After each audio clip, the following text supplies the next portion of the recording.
Hey, Michael here. I'm going to do a quick review of the writing section of practice test 9. This is for a friend from Reddit, a student who's trying to improve on the reading and writing sections. A student made a number of mistakes on test 9. One of the mistakes the student made was to rush, spend too much time on one question, thereby had to rush. So I want to go over, with that in mind, a couple strategies on if you do run out of time, what can we do about it? How can we eliminate quickly and move on and maybe make an educated guess if we are running up against that clock on the wall? Normally, I would say work on accuracy before you move into efficiency. In other words, try to spend the time it takes to get as many right, and then as you do your practice, we want to reduce the time it takes to get that same number right and even fewer mistakes, and that therefore we're increasing our efficiency.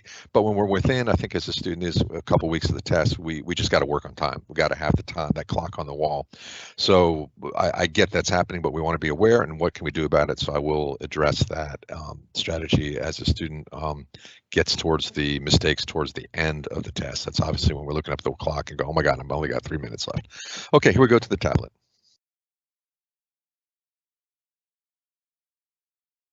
So practice test 9, we're going to go down to the writing section. And here, that should be around page, 19 or so. Ratings. Here's test 9 writing section. First one the student got wrong is number 8, but I do want to remind everyone that this is important. Always look at the titles, because sometimes we're going to get an answer from the title, especially when it's a conclusion type question or some sort of main point. If it, comparing it to a chart, does it consistent with the author's main idea? These can be helpful. It's the only time we'll get any sort of a semblance of a thesis. This is descriptive. It doesn't really explain much. It tells us that whatever NW Rhoda is, it's a hostile environment because it's of, and there's survival in that hostile environment. So we have to read more to figure out what NW Rhoda is. It looks like it's an undersea volcano. All right, moving down to question number 8. Down here. Good job on those first few here. So when we look at a question like this, I see that I've got a number of words in here. Usually one like this is either redundant or, in other words, repetitive, and it gives us what we call wordy. So wordiness is due to repetitiveness, and here we have condenses, and then after this, obviously, that is redundant, so we get rid of that. And thereafter leaving, again, that when you leave it, it's happening. So that is the result of something. So we don't have to say thereafter. So we can get rid of those two. Now these are 3 and 4 words. It's not a big difference between them. But again, usually I'd say 80% of the time, not always, usually the shortest is the correct answer. And the reason for that is that we're looking for concision and precision in our language on this test. The 20% of the time it's not the correct answer is when there's a grammatical issue, like it requires a parallel structure in, say, a list, in the way we list verbs or subjects and objects. We need to maintain a parallel structure in them, which might take an extra auxiliary verb or an extra adjective or something like that, or noun form. So a noun or verb form, excuse me. So I can't just jump on this and say it's definitely A because it's got 3 words and B has 4, but let's test it out here. When we're combining sentences, what we want to do is we don't want to repeat. The reason we combine them is because we don't want to repeat steam. So we have 2 sentences. So we want to get rid of this, and so we have steam leaves, steam condenses, and steam leaves. So here we have a subject, steam, and then verb, and so that makes a lot of sense. We don't, having to is it's a particular type of verbs like could have or would or have to leave. Well, I don't want to get into that at all, but think about it this way. We can look at this more logically than grammatically. Does a volcano have to do anything? No, it doesn't. So just get rid of that. So we just go with subject, verb, steam condenses, steam leaves, then we move on. Okay, student got number 11 wrong here, which is, do we add this to the sentence? Now, usually we have the yes, no. I like to ignore that. Sometimes you do make up your mind, so we have to have a little context on this. Let's go to the passage and see what's going on here. Number 11 is right here. We've got This means, so it's when it releases the carbon dioxide bubbles. So we're talking about carbon dioxide, and it makes it more acidic than stomach acid. So good job on this one. Then stomach acid presenting another challenge to, all right, so challenge to the life forms of the hostile environment. and then it tells us what's going on. As carbon dioxide level in the atmosphere rises, the world's oceans. Now, obviously, we get rid of these two because you cannot possess a verb, so that's an easy elimination. The student got that correct. I'm just pointing that out. This, by the way, is either a direct object or an adjective, a noun in the form of an adjective. If it is, it can't be plural, because adjectives don't pluralize according to the plurality of the object of the noun it's possessing. So we get rid of that, and then the oceans belong to the world. So as the carbon dioxide level in the Earth rises, the world's oceans absorb more carbon dioxide. It's kind of weird. Yeah, sure. Okay, and then it says organisms flourishing near the volcano may help biologists understand. That seems to be, it's almost like this is a transition question. We're missing a transition. Okay, so there's more carbon dioxide. Well, what about it? This doesn't really make any connection to that. So when I look at this, I'm going to balance myself towards the yes. It seems like that's a relevant detail, but let's look at the reason for it. Sometimes you're better off ignoring the yes, yes, no, no, and just eliminating according to the reasons. But in this case, I kind of feel like this is probably a necessary information. Let's see if it does. Explains the relevance of this sentence to make the point in the paragraph. Now, when it says the relevance of this sentence, remember I said that this kind of doesn't transition to the next idea. So what's the point? Right? So this does make that point. So I think we go with A there. It makes the relevance, but let's eliminate the others. It has nothing to do about the revolution. It's not repeating the information because nowhere does it say, I think it talked about more acidic here. The water is more acidic, but it doesn't tell us why. So we need to know why. Well, it's because of the absorption of the carbon dioxide. So that one we can get rid of, and interrupts the discussion of, it's actually, it transitions into the discussion. It doesn't, like I said, it kind of acts as a transition. It might be a way to look at that. So we go with A on 11, get rid of these. All right, the next one the student got wrong is 14. We have a new one, free public transportation. It's kind of a neutral. It's not saying whether it's good or bad. Here it just talks, this is a topical title. Sometimes, again, we get a thesis from the titles. In this case, it's just like the other one. It's about a hostile environment in some volcano. Here, we're just being told it's about free public transportation.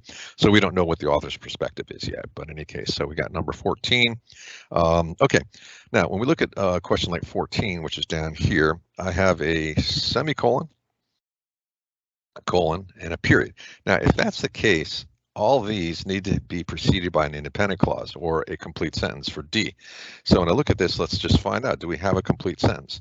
In 2013, so get rid of the prepositional phrase.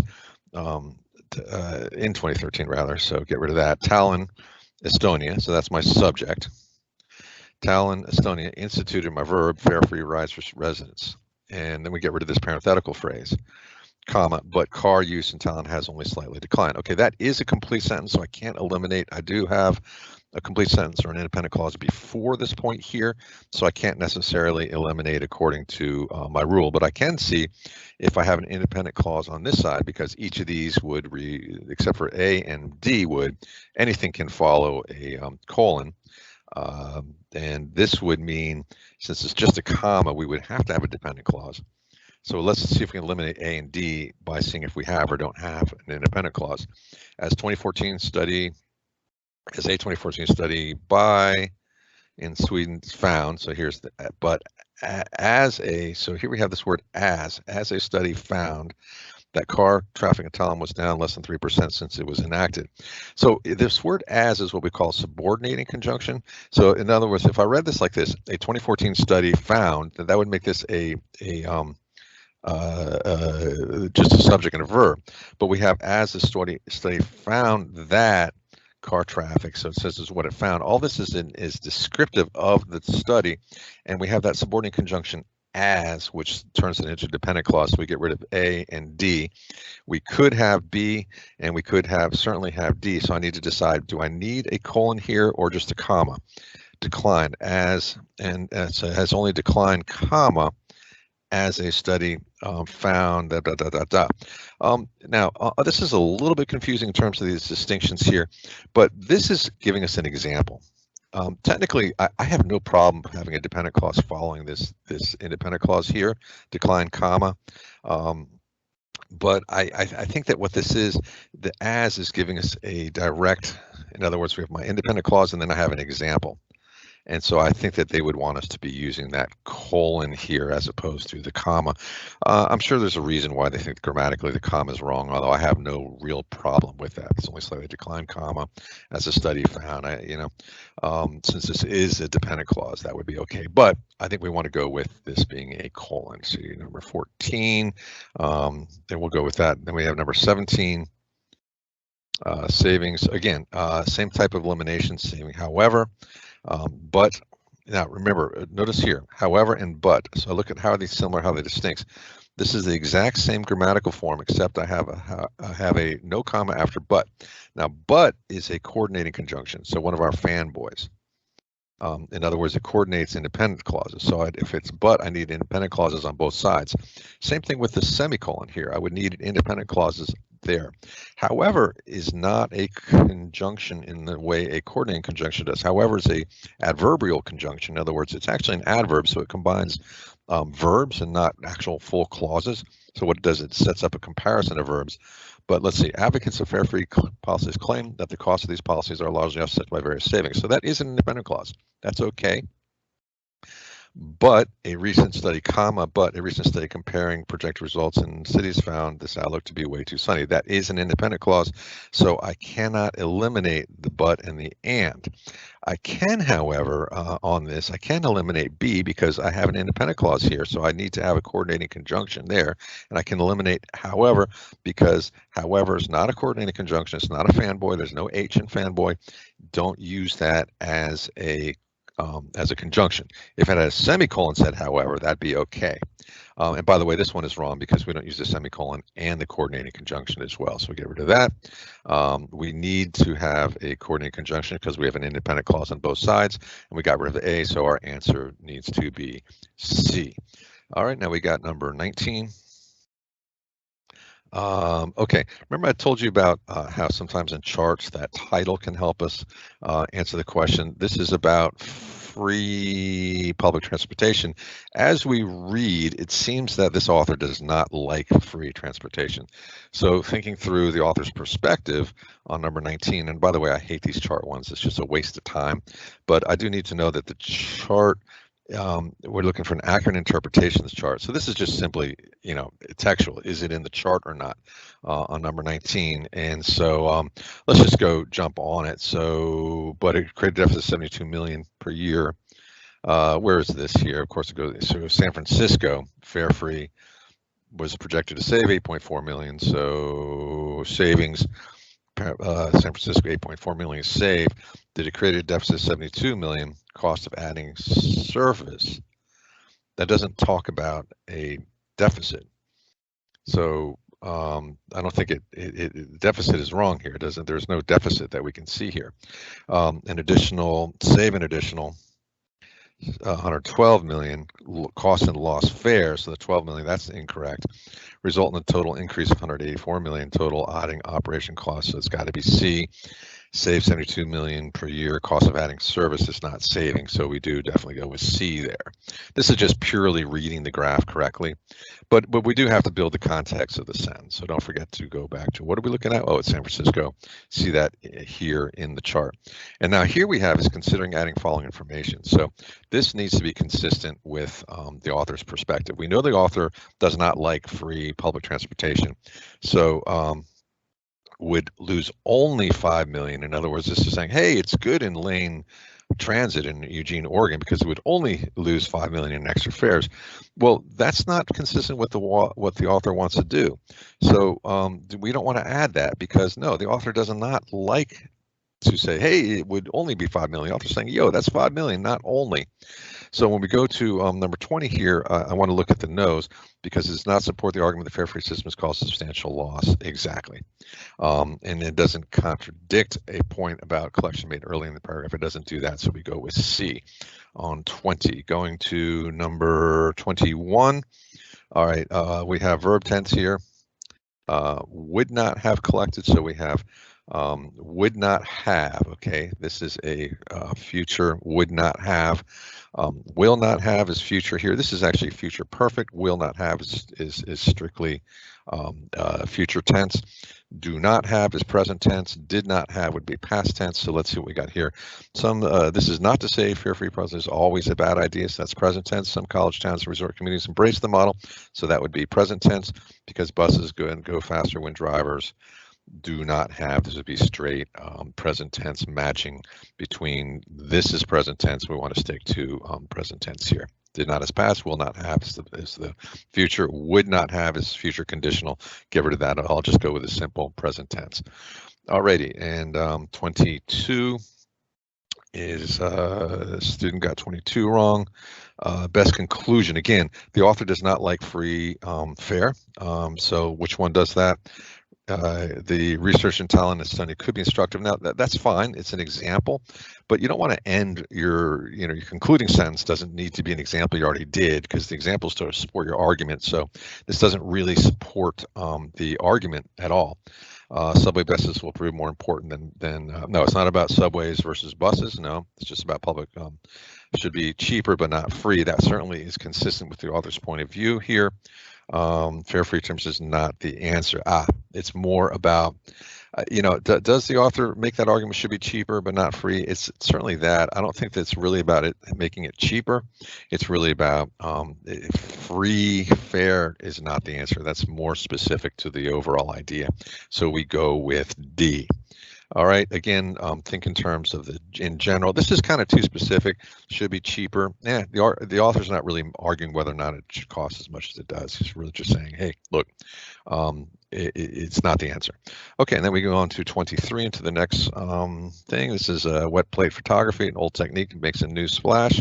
So whatever wet plate photography is, it's an old technique in making a new splash. Get it? Haha, wet plate splash, whatever.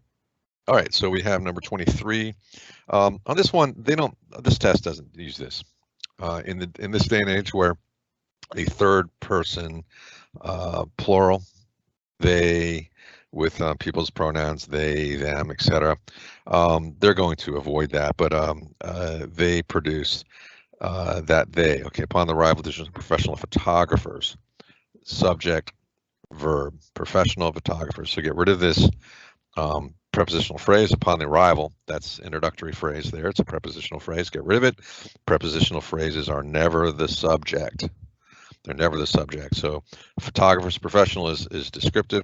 Photographers, harumphed. What do they, oh, who's the they? Is it the photographers? No, it's actually, now we have to go back into the prepositional phrase, don't we? It's that it's not the photographers that produce low resolution images, it's the digital camera that does. So upon the arrival of the digital camera, photographers claim that's singular. So this is singular versus plural. There's only one camera here. It's talking about that camera in general, digital cameras in general. So our answer has to be it singular rather than they plural. All right, then the student got number 25. Incorrect there. By the way, here I said that this is the subject, this is the verb, this is plural, but we have to think through when we have that introduces a relative clause to describe something. Is it describing the photographer's harumphing, or is it describing something else? In this case, it's going back to our original prepositional phrase here, upon the arrival of the digital camera.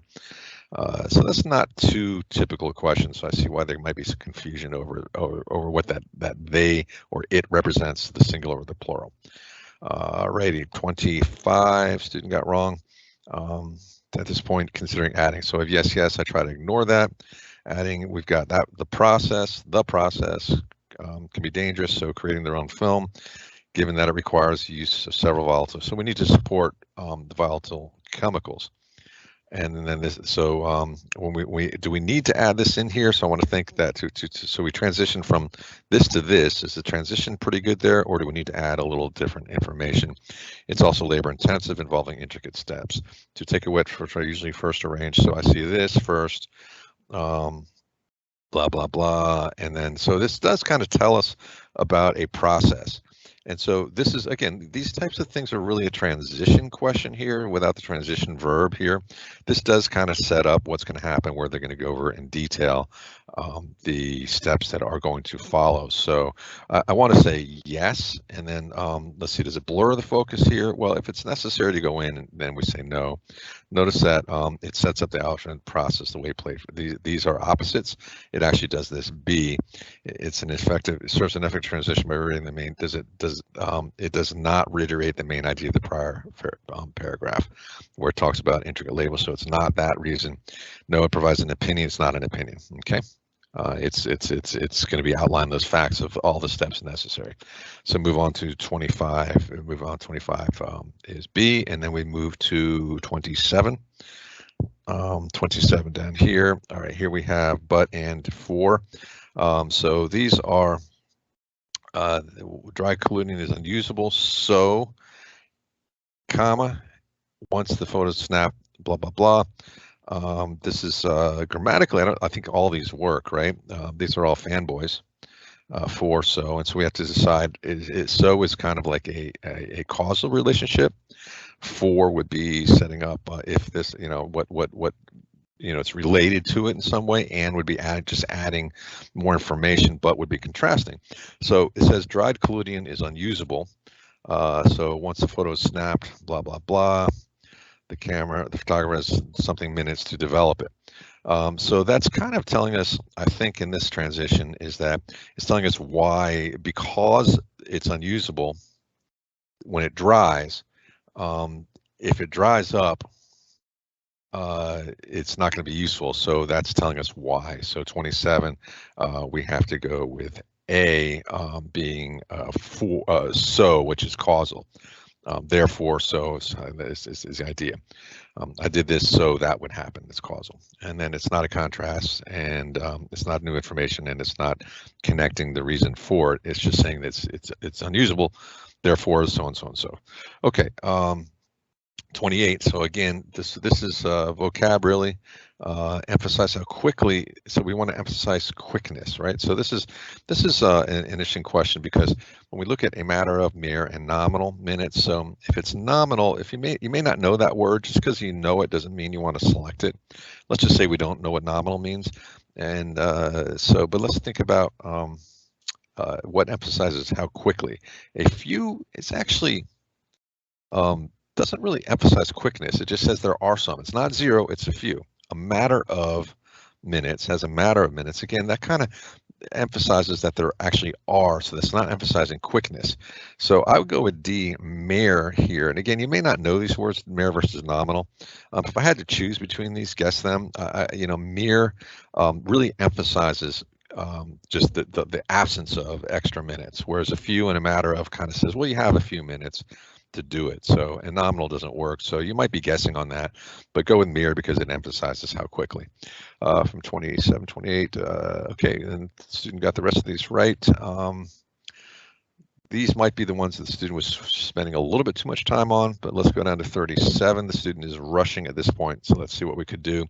Again, let's look at the title, Digging Up Cities. 20, we're looking at 37, though, similarly, meanwhile, therefore. Okay, so as the work continued, therefore. All right, so these are all, this is a transition word sentence. I want to say the team faced obstacles. So if this is part two, what is part two doing to part one of the sentence? As the work continued, the team faced obstacles. So it therefore suggests that it's causal. So as the work continued, that made the team face obstacles. No, it's not causal there. So we get rid of that. As the work continued, this sets up a contrast. So this is a positive transition. This is a negative transition. Meanwhile, it's kind of neutral. It says it's ongoing, so it's kind of positive. And similarly, would be giving us another example of, certainly, the team facing obstacles is not similar to as the work continues. Meanwhile, it would be redundant, because as the work continued, meanwhile, I think that would be kind of redundant on there. So I'm going to go with B, though it sets up a contrast. Well, the work continued, but they faced obstacles. So we go with though, which is a negative transition. 30. Now, how to do this quickly? Not real sure. Maybe not waste time going back to the prior paragraph because we know this is a topic sentence which connects to the prior paragraph, but this transition is really between these two parts of this sentence. We don't need to worry about what it said before. 3740, good job on these. Here's an example. I think that, do we need the word that here on 39? By the way, let's see, the noise of, that of pedestrians, 39, and pedestrians noise, that's possessing it, the noise of pedestrians. So this is just an easier way to say it. So 39, I think looks like it. And noise of construction, vehicles, horns, and pedestrian. No, that's redundant. So we don't do that at all. So the pedestrians, it should be, and vehicles, car horns, and pedestrians. See here should be our answer here. Good job, you got that correct. Just wanted to test out the theory of the shortest one. It certainly is. It is that. All right, 3940, and why we got wrong, because this is redundant. Each of these become redundant. I already talked about noise. All right, and by the way, it needs to fit in with the list we have: the noise of construction, vehicles, car horns, and pedestrians. I guess that's pretty easy. 40 here, we've got site. So semicolon. Again, when you're rushing, just get rid of the longest one among these were. And so, because that kind of is redundant with including, and do I need to, if I have a semicolon, I have to have an independent clause on both sides. So including generally is not going to be a way to start an independent clause, because it's what we call the ing, present participle adjective. It's descriptive, so it's usually setting up a subordinate clause or a dependent clause. It's what we call a participial clause, so that would generally be a dependent clause. So if I had to look at this and I saw including, I just eliminate it right away if I'm rushing here. I may not be right about that, but this one could connect a dependent clause. So if I had to guess, I just get rid of B, I get rid of D, because cite including that semicolon would be wrong, and then the period, and that gives me the same reason to eliminate A as D, so I very quickly go with C, because that's the only one that has an independent clause here and a dependent clause here, and we see that it does.